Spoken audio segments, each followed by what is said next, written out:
इस कहानी में राजा अपने 3 पुत्रों को जीवन में और समय आने पर राजकाज संभालने में काम आए ऐसी 3 सीखें देते हैं। राजा की 3 सीखें। पुराने समय की बात है। किसी राज्य में एक राजा राज करते थे। राजा के 3 पुत्र थे। एक दिन राजा ने सोचा कि मैं मेरे पुत्रों को कुछ ऐसा सिखाऊं कि समय आने पर वो तीनों राजकाज संभाल पाए। राजा ने अपने तीनों पुत्रों को बुलाया और उनसे कहा कि हमारे राज्य में नाशपाती का कोई वृक्ष नहीं है और मैं चाहता हूँ कि तुम तीनों चार महीने के अंतराल पर इस वृक्ष की तलाश में जाओ और पता लगाओ कि नाशपाती का वृक्ष कैसा होता है। तीनों पुत्र अपने पिता की आज्ञा का पालन करने के लिए तैयार हो गए। तीनों बारी बारी वृक्ष की तलाश में गए और वापस भी आ गए। अपने तीनों पुत्रों को राजा ने फिर से अपने पास बुलाया और नाशपाती के वृक्ष के बारे में बताने को कहा। पहले पुत्र ने कहा, पिताजी, नाशपाती का पेड़ टेढ़ा और सूखा था।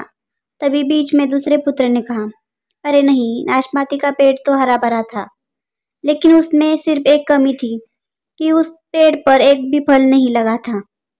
तभी तीसरे ने कहा, शायद तुम दोनों ने कोई गलत पेड़ देख लिया है, क्योंकि मैंने जो नाशपाती का पेड़ देखा है वो तो बहुत शानदार था और उसमें बहुत सारे फल भी लगे हुए थे।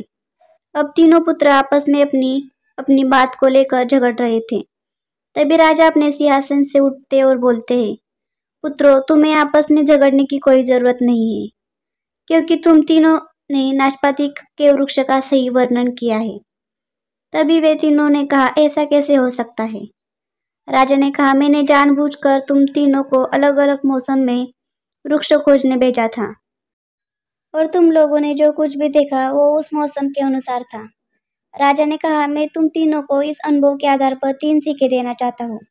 पहली सीख, अगर तुम्हें किसी भी चीज के बारे में सही और पूरी जानकारी चाहिए तो तुम्हें उस चीज को लंबे समय तक देखना चाहिए, फिर चाहे वो कोई भी चीज क्यों न हो।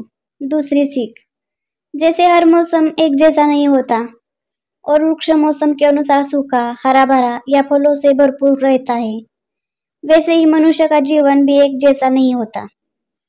उसमें उतार चढ़ाव आते रहते हैं। अगर हम किसी बुरे समय से गुजर रहे होते हैं तब हमें अपनी हिम्मत और धैर्य से काम करना होता है।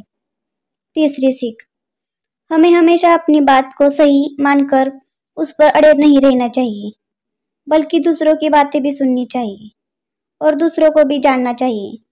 ये सारा संसार ज्ञान से भरा पड़ा है और हम चाह कर भी अकेले सारा ज्ञान प्राप्त नहीं कर सकते। इसीलिए हमें किसी ज्ञानी व्यक्ति से सलाह लेनी चाहिए। दोस्तों, आपको ये छोटी सी कहानी कैसी लगी हमें ज़रूर बताएं। साथ ही हमारे चैनल को like, share, subscribe. Thanks for watching video.